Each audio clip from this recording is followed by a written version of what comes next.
बिस्मिल्लाहिर्रहमानिर्रहीम। Chapter number 2, transition metal, D and f block elements. Periodic table को हमने 4 part में डिवाइड किया है, 4 ब्लॉक में डिवाइड किया है according to the number of orbitals. ठीक है, हमारे पास डिफरेंट टाइप के ऑर्बिटल्स है जो जिनमें s, p, d and f orbital को हम मोस्टली डिस्कस करते हैं। तो जिस भी एलिमेंट के outer most electron S orbital में आते हैं तो उनको हम एस ब्लॉक में डिवाइड कर लेते हैं। देन हमारे पास पी ब्लॉक में वो एलिमेंट्स आते हैं जिनके outermost electron P block में होते हैं, एंड डी ब्लॉक में वो एलिमेंट्स आते हैं जिनके outermost electron D block में होते हैं, एंड एफ ब्लॉक में वो एलिमेंट जिनके outermost electron f block में होते हैं। नाउ इंट्रोडक्शन या main feature d and f block की क्या है कि an element which have partially filled d और f orbital in atomic state और any common oxidation state is known as a d block element, या इनको हम ट्रांजिशन मेटल कहते हैं। अब क्या है हमारे पास कि लेट सपोज एटॉमिक स्टेट में हम स्कैंडियम को देखें। स्कैंडियम का एटॉमिक नंबर 21 है। इसकी आउटर मोस्ट इलेक्ट्रॉनिक कन्फिग्रेशन देखें तो हमारे पास क्या होगी, 3d1 इलेक्ट्रॉनिक कन्फिग्रेशन इसकी आ रही है। इसका मतलब है कि इसका डी ऑर्बिटल पार्शियली फिल्ड है। फिर अगर हम आयोनिक स्टेट में देखें, मतलब any common oxidation state, let suppose हमारे पास कॉपर +2 स्टेट में है। इसने अपने 2 आउटर मोस्ट इलेक्ट्रॉन ट्रांसफ़र कर लिए, किसी को शेयर कर लिए, तो पीछे रह जाता है डी ऑर्बिटल जिसमें होते हैं हमारे पास 3d9 इलेक्ट्रॉन्स। तो यूँ हम कहते हैं कि यहाँ पे ये भी पार्शियली फिल्ड है और ये 3d1 भी पार्शियली फिल्ड है।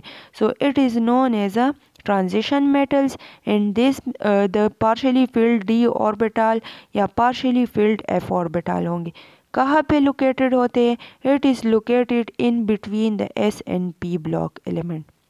इसको हम डिवाइड करते हैं कितने ग्रुप में, 2 टाइप्स में।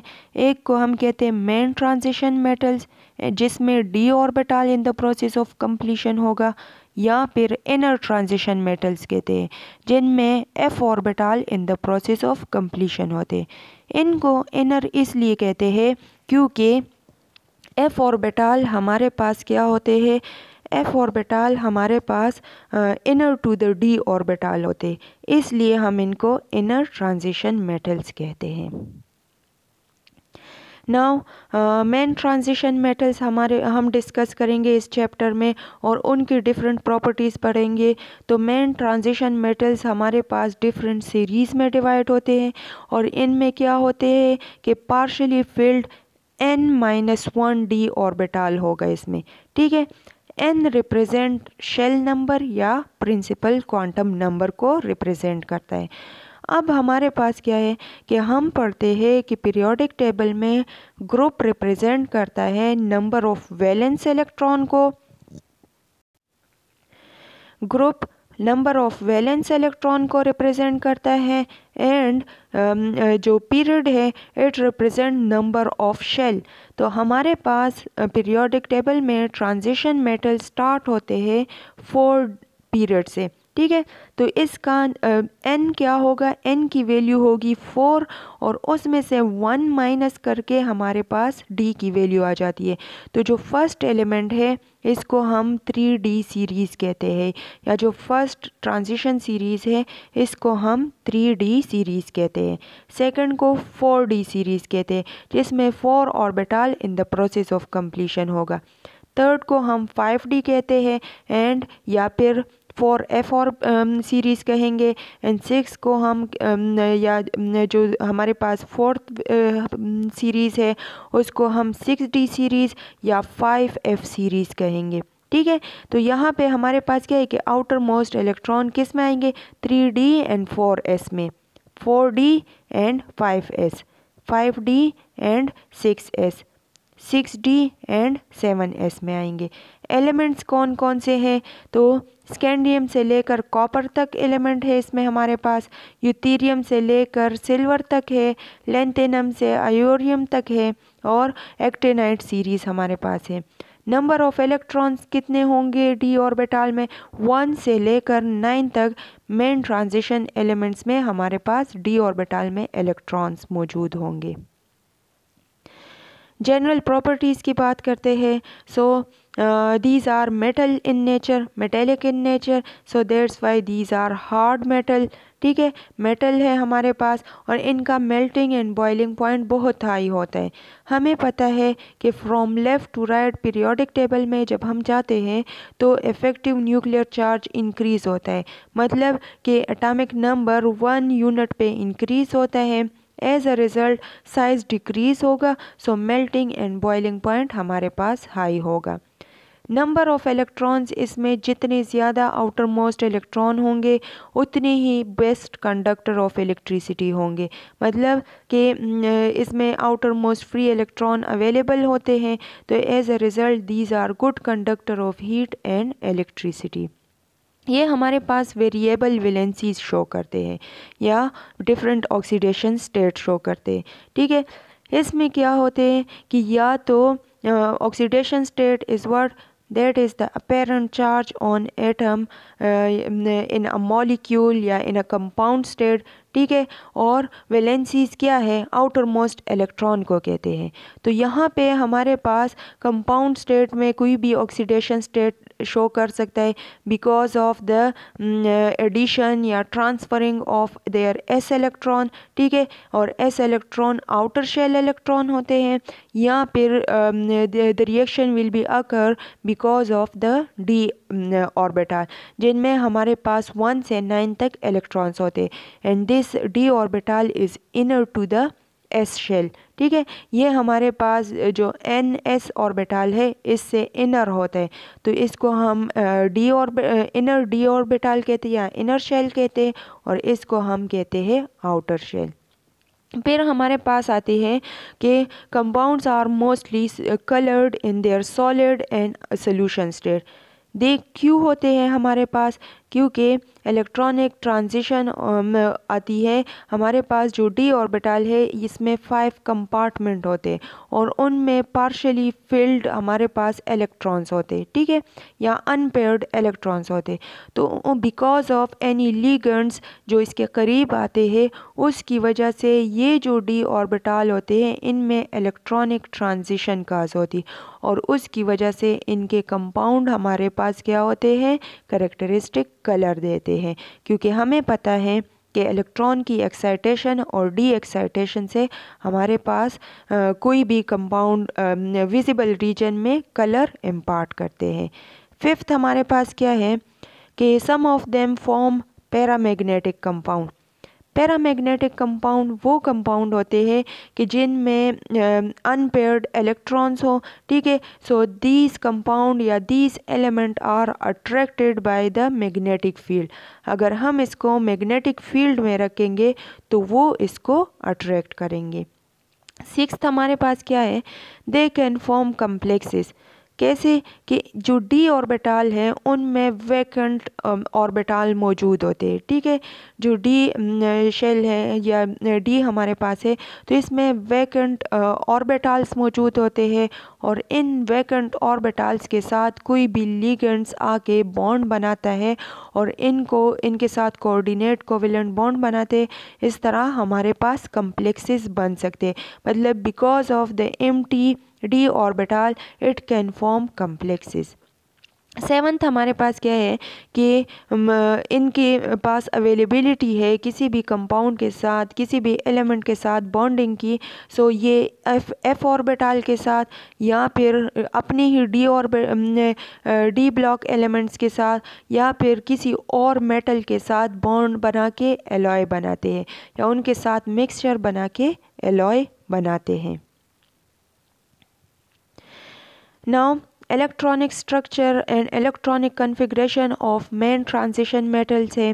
ठीक है, तो इसकी जनरल इलेक्ट्रॉनिक कन्फिग्रेशन क्या है? हमारे पास n-1d raise to the power 1 से लेकर 10 तक इलेक्ट्रॉन्स होंगे एंड Ns जो है ये 0 से लेकर 2 तक इलेक्ट्रॉन्स इसमें मौजूद होंगे। मतलब कि जो जितने भी हम ट्रांजिशन मेटल्स देखेंगे तो उनमें D की वैल्यू n-1 होगी और उसमें इलेक्ट्रॉन 1 से लेकर 10 तक होंगे, जबकि Ns की वैल्यू जो है वो हमारे पास क्या होगी कि या तो उसमें 0 इलेक्ट्रॉन होंगे या 1 इलेक्ट्रॉन होंगे या 2 इलेक्ट्रॉन होंगे। सो हमारे पास ट्रांजिशन मेटल से पहले आते हैं कैल्शियम। ठीक है, कैल्शियम का एटॉमिक नंबर 20 है। इसके जनरल अगर हम इलेक्ट्रॉनिक कन्फिग्रेशन देखेंगे तो दैट इज़ आर्गॉन 4s2। इसके बाद जो एलिमेंट्स आते हैं these are known as a transition metals और इसको हम 3b सीरीज से 3b ग्रुप कहते हैं। Scandium is present in 3b group because their outermost shell contain 3 electrons, इसलिए हम इसको 3 ग्रुप कहते हैं। ठीक है, and we know that group number represent number of outermost electron।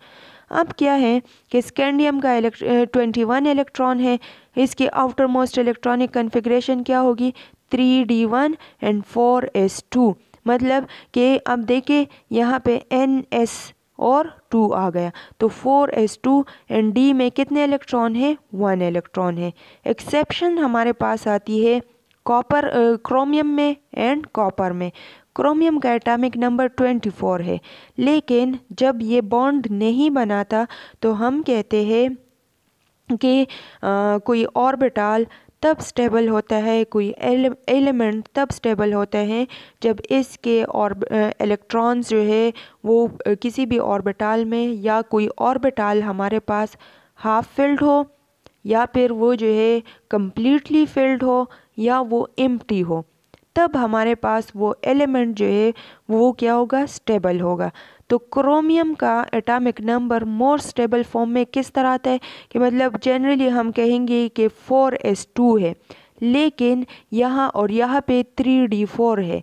ठीक है, तो इसको D में 5 कंपार्टमेंट है और उस 5 में एक इलेक्ट्रॉन की डिफिशिएंसी है हाफ फिल्ड होने के लिए या मोर स्टेबल ऑक्सीडेशन मतलब मोर स्टेबिलिटी हासिल करने के लिए सिर्फ एक इलेक्ट्रॉन की ज़रूरत है। तो ये क्या करेंगे कि एक इलेक्ट्रॉन इस S से ले लेंगे तो S भी हाफ फिल्ड हो जाएगा एंड D भी हाफ फिल्ड हो जाएगा। As a result chromium becomes what more stable. And copper में क्या है तो कॉपर में 29 है और 29 की मोर स्टेबिलिटी कैसे हासिल होगी कि 3d में 9 इलेक्ट्रॉन होंगे तो उसको स्टेबल करने के लिए S से एक इलेक्ट्रॉन यहाँ पे शिफ्ट हो जाएगा और जब ये बॉन्डिंग बनाएगा तो दूसरे क्या हो जाएगा कि अगेन इसका इलेक्ट्रॉन वापस S की तरफ चला जाएगा, ये 3d5 का इलेक्ट्रॉन वापस S की तरफ चला जाएगा और फिर ये बॉन्डिंग करेगा। यहाँ पे जो लास्ट एलिमेंट है that is zinc, cadmium and mercury है हमारे पास। इनकी इलेक्ट्रॉनिक कन्फिग्रेशन क्या आती है 3d10 हमारे पास आती है एंड 4s2 आएगा। ठीक है, तो इसमें क्या होता है हमारे पास कि इलेक्ट्रॉनिक हम जो मेन डेफिनीशन है उसमें हम कहते हैं कि d orbital is partially field. जब d ऑर्बिटल पार्शली फिल्ड होगा तो फिर वो क्या करेगा कि वो हमारे पास ट्रांजिशन मेटल्स होंगे। But the electronic configuration of zinc is 30 and that is 3d10 and 4s2। लेकिन इसकी कुछ प्रॉपर्टीज़ या अदर प्रॉपर्टीज़ जो है वो ट्रांजिशन मेटल से रिलेटेड है, मतलब these are metallic in nature, these are acting या these are acting as a catalyst। सो हम इसको क्या कहते हैं कि these are known as a pseudo transition metal। pseudo means false, मतलब ये हमारे पास झूठे ट्रांजिशन मेटल्स है। फिर फ्रॉम लेफ्ट टू राइट हमारे पास atomic and ionic radius decrease होता है। This is because of what, हमें पता है कि from left to right atomic number increase होगा। ये जब इंक्रीज होगा from left to right atomic radiums हमारे पास इंक्रीज होता है, डिक्रीज होता है। तो ये डिक्रीज इसलिए होता है कि इसमें 1 यूनिट न्यूक्लियर चार्ज भी इंक्रीज होता है, लेकिन यूनिट चार्ज इंक्रीज़ होने की वजह से इसका रेडियस रिड्यूस हो जाता है। लेकिन यहाँ पे कुछ एक्सेप्शंस भी है कि निकल और कॉपर का हमारे पास डिफरेंस आ रहा है कि निकल का रेडियस, कॉपर का रेडियस जो है वो निकल से ज़्यादा है, 66 नैनोमीटर है, और हमारे पास निकल का 63 है। तो कॉपर का इसलिए हमारे पास 66 आ रहा है क्योंकि यहाँ पे ये जो 3D है ये कम्प्लीटली फिल्ड हो गए। ठीक है, जब ये कम्प्लीटली फिल्ड हो जाता है तो ये हमारे पास इसकी स्क्रीनिंग इफ़ेक्ट को डिक्रीज़ कर लेता है, जिसमें हम इनर्ट पेयर इफ़ेक्ट में कहते हैं। ठीक है, इनर्ट पेयर इफ़ेक्ट की वजह से इसका जो साइज़ होगा वो इंक्रीज़ हो जाएगा। ठीक है, या आउटर मोस्ट इलेक्ट्रॉन जो है वो थोड़े से फार अवे हो जाएंगे। तो इस वजह से हमारे पास क्या है कि कॉपर का आयोनिक रेडियस थोड़ा सा बड़ा होता है एज़ कम्पेयर टू निकल, और ये आयोनिक या जो एटॉमिक रेडियाई होते हैं इनमें रेगुलर इंक्रीज़ या डिक्रीज़ नहीं आते, लेकिन from left to right one unit nuclear charge increases. So generalized form में हम कहते हैं कि atomic and ionic radii will be decreases while moving from left to right। Binding energy की बात करते हैं। So the binding energy is what the bond formation is known as a binding energy. जितने आउटर मोस्ट इलेक्ट्रॉन होंगे उतने हमारे पास unpaired electron होंगे, उतने हमारे पास क्या होंगी, स्ट्रॉन्ग बॉन्डिंग एनर्जी होगी। ठीक है, तो हमारे पास ये जो एलिमेंट्स है these are metallic in nature, और मेटेलिक बॉन्डिंग हमारे पास स्ट्रॉन्ग बॉन्डिंग होती है। Two shells are involve in their bonding, that is s orbital, मतलब एक एस ऑर्बिटल होता है। ठीक है, और सेकंड वन जो है इनर डी ऑर्बिटल होता है। एस ऑर्बिटल आउटर शेल में होगा और डी ऑर्बिटल इनर शेल में होगा, इसलिए टू शेल्स इन्वॉल्व होते हैं बॉन्डिंग में, और इसलिए हमारे पास इनकी बाइंडिंग एनर्जी बहुत हाई होती है। और इस हाई बाइंडिंग एनर्जी की वजह से ये जो मेटल्स होते हैं ये हमारे पास बहुत स्ट्रॉन्ग और टफ होते हैं, बहुत हार्ड होते हैं। ठीक है, so binding energy from left to right हमारे पास इंक्रीज होगी। ठीक है, अप टू क्रोमियम, क्यों, क्योंकि अनपेयर्ड इलेक्ट्रॉन्स हमारे पास इंक्रीज हो रहे हैं डी ऑर्बिटल में। एज अ रिज़ल्ट हमारे पास बाइंडिंग एनर्जी इंक्रीज होगी। जितने ज़्यादा अनपेयर्ड इलेक्ट्रॉन अवेलेबल होंगे उतनी ज़्यादा बाइंडिंग एनर्जी ज़्यादा होगी। फिर क्रोमियम के बाद जो है बाइंडिंग एनर्जी डिक्रीज़ होती जाती है। This is because of what, क्योंकि पेयरिंग ऑफ इलेक्ट्रॉन काज होती है। ठीक है, तो जो डी ऑर्बिटल है उसमें इलेक्ट्रॉन की पेयरिंग काज होती है, तो number of unpaired electron decrease होती है। As a result binding energy will be decrease up to the zinc, और जिंक की बाइंडिंग एनर्जी सबसे कम होती है। सेम 4D सीरीज़ में हम क्या करते हैं कि टंगस्टन तक हमारे पास जो है बाइंडिंग एनर्जी इंक्रीज़ होती है, और फिर कैडमियम तक वो बिल्कुल डिक्रीज़ हो जाती है। वेरिएबल ऑक्सीडेशन स्टेट शो करते हैं, जितने नंबर ऑफ आउटर इलेक्ट्रॉन्स मौजूद होंगे उसके मुताबिक ये हमारे पास क्या करेंगे, ऑक्सीडेशन स्टेट शो करेगा। लेकिन मोस्ट कॉमन ऑक्सीडेशन स्टेट इनकी क्या होती है, +2 एंड +3 ऑक्सीडेशन स्टेट है। तकरीबन सारे ट्रांजिशन मेटल्स हमारे पास +2 एंड +3 ऑक्सीडेशन स्टेट ज़रूर शो करेगा, और हमेशा प्लस ऑक्सीडेशन स्टेट शो करेगा क्योंकि ये हमारे पास हाईली इलेक्ट्रोपॉजिटिव एलिमेंट्स है। तो ये अपने इलेक्ट्रॉन दूसरे एटम या ग्रुप ऑफ एटम को ट्रांसफ़र करते हैं। ठीक है, तो ये हमारे पास क्या है कि मैंगनीज़ जो है वो सबसे ज़्यादा ऑक्सीडेशन स्टेट शो करते हैं 2 से लेकर 7 तक, क्योंकि इसके जो आउटर मोस्ट शेल है उसमें हमारे पास अनपेयर्ड इलेक्ट्रॉन सबसे ज़्यादा है। फिर हमारे पास आयरन है, तो आयरन +2 एंड +3 ऑक्सीडेशन स्टेट में मौजूद होते हैं। स्कैंडियम सिर्फ +3 ऑक्सीडेशन स्टेट में, मतलब मोर स्टेबल रहता है, +2 भी शो कर सकता है। सो लेफ़्ट टू राइट जब हम जाते हैं तो हमारे पास ऑक्सीडेशन स्टेट मोस्टली +3 होंगे। ठीक है। मैंगनीज तक फिर +7 हो जाते हैं, और फिर जब हम डाउन मतलब from left to right manganese के बाद हमारे पास पेयरिंग ऑफ इलेक्ट्रॉन्स हो जाती है। इसकी वजह से क्या होगी कि इनर्ट पेयर इफेक्ट काज होगा और हमारे पास ज़्यादातर जो है +2 ऑक्सीडेशन स्टेट आएगा। सो when number of electron increases, the nuclear charge increases, so d electrons are bonded strongly, and that's why the oxidation state of the remaining elements are +2। मतलब more stable oxidation state इनकी क्या होगी, +2 होगी, क्योंकि nuclear charge हमारे पास increase हो रहा है, जिसकी वजह से d ऑर्बिटल पे होल्ड जो है वो न्यूक्लियस का ज़्यादा आ रहा है, और इस वजह से हमारे पास सिर्फ s इलेक्ट्रॉन्स जो है वो ज़्यादातर बॉन्डिंग में हेल्प करेंगे। सो इस वजह से +2 ऑक्सीडेशन स्टेट इनकी कॉमन ऑक्सीडेशन स्टेट होती है। यहाँ पे देखिए स्कैंडियम के आउटर मोस्ट में 3 इलेक्ट्रॉन्स है तो इसकी +3 ऑक्सीडेशन स्टेट, इसमें 4 इलेक्ट्रॉन्स है तो +4 ऑक्सीडेशन स्टेट। वेनेडियम में हमारे पास 5 इलेक्ट्रॉन्स है तो 5 तक हमारे पास ऑक्सीडेशन स्टेट आती है। फिर क्रोमियम है तो क्रोमियम में 6 इलेक्ट्रॉन्स है तो +6 तक ऑक्सीडेशन स्टेट होगी। मैंगनीज में 7 है तो +7 ऑक्सीडेशन स्टेट, और फिर उसके बाद हमारे पास डिक्रीज़ होता जाएगा और +2 इनकी कॉमन ऑक्सीडेशन स्टेट होगी। कॉपर की +1 ऑक्सीडेशन स्टेट भी आ सकती है एंड +2 ऑक्सीडेशन स्टेट भी आ सकती है। Catalytic properties, as we know that the transition metals are used mostly as a catalyst. This is because of what?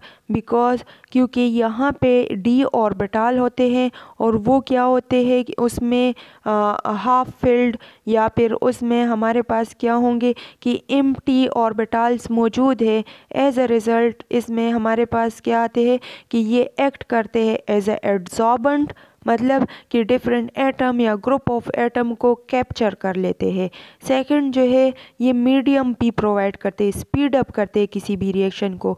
तो हमारे पास इसलिए mostly transition metal as a catalyst use होते हैं, क्योंकि इसमें d ऑर्बिटल वैकेंट्स भी होते हैं, ठीक है, या फिर d ऑर्बिटल हाफ फिल्ड होते, तो वो क्या करते हैं कि डिफरेंट एटम या ग्रुप ऑफ एटम को एब्जॉर्ब कर लेते हैं। डिफरेंट ट्रांजिशन मेटल्स हमारे पास डिफरेंट केमिकल रिएक्शन में एज अ कैटलिस्ट यूज़ होते हैं, जैसे कि nickel, platinum and palladium hydrogenation में यूज़ होते हैं for the formation of vegetable ghee. Iron जो है it is used in a Haber process for the formation of ammonia. Zinc oxide and chromium oxide जो है it is use for the methyl alcohol manufacturing में। Vanadium pentoxide sulphuric acid की preparation में use होते हैं। Titanium tetrachloride हमारे पास plastic industries में एज अ कैटलिस्ट यूज़ होते हैं।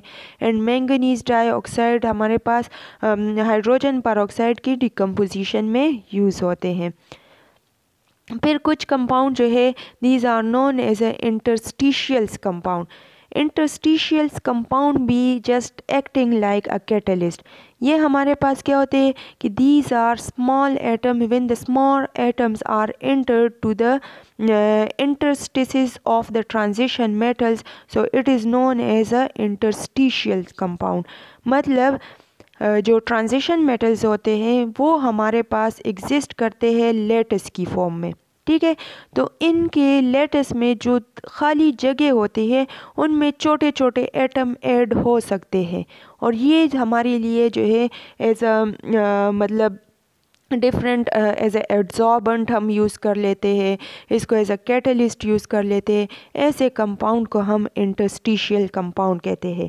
जैसे कि हम कह दें आयरन ऑक्साइड, ठीक है, तो इसमें जो ऑक्सीजन है वो मतलब इन बिटवीन होगा 0.94 की फॉर्म में या 0.84 की फॉर्म में। ये कंप्लीट पूरा का पूरा हमारे पास नहीं आ सकता। ऐसे कंपाउंड को हम कहते हैं इंटरस्टिशियल। और जो इनके एग्जांपल्स क्या है कि ट्रांजिशन मेटल्स के हाइड्राइड्स हो गए, बोराइड्स हो गए, कार्बाइड्स हो गए या नाइट्राइड्स हो गए। So these are all known as a interstitial compound. और इनके प्रॉपर्टीज़ क्या है कि these are very hard, these are good conductor and they have high melting and boiling point। चूँकि इसमें डिफरेंट मेटल्स की एडिशन होती है, इस वजह से ये बहुत हार्ड हो जाते हैं। जैसे कि यहाँ पे देखें, ये एक लेटस है हमारे पास ट्रांजिशन मेटल का, इनके दरमियान में जो खाली स्पेस है तो इसको हम इंटरस्टिशियल वॉइड्स कहते हैं। और इनमें हमारे पास कोई भी छोटे से एटम्स आके बॉन्ड बना सकते हैं, इन जगहों को फिल कर सकते हैं। सो ऐसे कंपाउंड जो है इंटरस्टिशियल कंपाउंड कहलाते हैं। मैग्नेटिक बिहेवियर अगर हम देखें तो किसी भी एटम में अगर हमारे पास अनपेयर्ड इलेक्ट्रॉन्स हो, so the unpaired electrons are moving in a certain direction and it can create a small magnetic field around itself. ठीक है, तो जो अनपेयर्ड इलेक्ट्रॉन्स होते हैं ये हमारे पास एक स्मॉल मैग्नेटिक फील्ड क्रिएट कर लेते हैं, और इसको अगर हम मैग्नेटिक फील्ड में रखते हैं तो हमारे पास वो अट्रैक्ट होंगे toward that magnet. So this is known as a paramagnetic behaviour. कुछ हमारे पास ऐसी स्पीशी होते हैं कि जिनमें हमारे पास क्या होते हैं, पेयर्ड इलेक्ट्रॉन्स होते हैं, तो वो भी मूवमेंट करते हैं, लेकिन जो मैग्नेटिक फील्ड एक इलेक्ट्रॉन क्रिएट कर लेता है और वो क्या कर ले, उसके पेयर जो है वो अपोजिट डायरेक्शन में मैग्नेटिक फील्ड क्रिएट करेगा। एज अ रिज़ल्ट ये कैंसल आउट करेंगे अपने मैग्नेटिक फील्ड को, और ऐसे एलिमेंट को हम डायामैग्नेटिक कहते हैं। सो transition metals are paramagnetic in nature because its d orbital contain unpaired electron and that's why they are attracted by the magnetic field। और इनकी जो वैल्यूज़ है वो हम कैलकुलेट करते हैं in the unit of Bohr magneton में। ठीक है, इसको हम बोहर मैग्नेटॉन में करते हैं, मेजर करते हैं। फिर हमारे पास आते हैं फेरोमैग्नेटिज्म। जब कोई एटम या मॉलिक्यूल हमारे पास सबसे हाईएस्ट मैग्नेटिज्म शो करते हैं, इसको हम कहते हैं फेरोमैग्नेटिज्म। या वो इसके जो प्रोडक्ट होता है वो हमारे पास एक परमानेंट मैग्नेट क्रिएट कर लेता है। तो इसमें क्या है कि इसमें या maximum number of unpaired electron होंगे, और जब ज़्यादा अनपेयर्ड इलेक्ट्रॉन होंगे तो उसकी वजह से क्या प्रोड्यूस होंगे, उसकी वजह से बहुत हाईएस्ट मैग्नेटिक फील्ड प्रोड्यूस होगी और वो एक्ट करेंगे just like a real magnet. तो सबसे इस फिनोमेना को हम कहते हैं फेरोमैग्नेटिज्म। जैसे कि आयरन +3 स्टेट में और मैंगनीज +3 स्टेट में, these are acting as a ferromagnetic element. Then last one हमारे पास है alloy formation. So we have already discussed that alloy are what, a mixture of 2 और more metals is known as a alloy. हमारे पास ये property सिर्फ transition metals की है या फिर मेटल्स और जो पी ब्लॉक मेटल्स हो गए या एस ब्लॉक मेटल्स हो गए। सो दीज आर कनेक्टेड या these are bonded with transition metals to produce a new compound या to produce a new elements which is known as a alloy. तो हमारे पास एलॉय जो है this is because of what, क्योंकि transition metal में d orbital half filled भी होते हैं या फिर अनपेयर्ड इलेक्ट्रॉन्स इसमें मौजूद होते हैं। ठीक है, या इसमें वैकेंट डी ऑर्बिटल होते हैं, तो उसके साथ क्या करेंगे, बॉन्डिंग बनेगी और यूँ हमारे पास एक नया मटेरियल बनेगा, और ये नया मटेरियल हम फिर डिफरेंट चीज़ों में इस्तेमाल करते हैं। सो हमारे पास कॉपर और जिंक के एलॉय को हम ब्रास कहते हैं। ठीक है, और इसमें 60 से 80% तक कॉपर होता है एंड 20 से 40% तक हमारे पास जिंक होते हैं। यूज़ होते हैं कहाँ पे, यूटेंसिल्स में, कार्ट्रिजेस में, कास्टिंग और कंडेंसर में हम इसको यूज़ करते हैं। ब्रॉन्ज हमारे पास कॉपर एंड स्टेनस का एलॉय है, ठीक है। और ये हमारे पास statues, coins, bells, blades, machines, parts वगैरह में यूज़ होते हैं। स्टील हमारे पास मिक्सचर है हमारे पास आयरन एंड कार्बन का, और इसको हम यूज़ करते हैं कटलरी में, कार बॉडीज़ में, ठीक है, ब्रिज में, यूटेंसिल्स में। और गोल्ड जो है तो ये हमारे पास आयोडियम एंड कॉपर का मिक्सचर है, और इसको हम jewellery, electrical devices, tooth filling और स्टैट्यूज वगैरह में इस्तेमाल करते हैं। So this is all about the general properties of transition metals.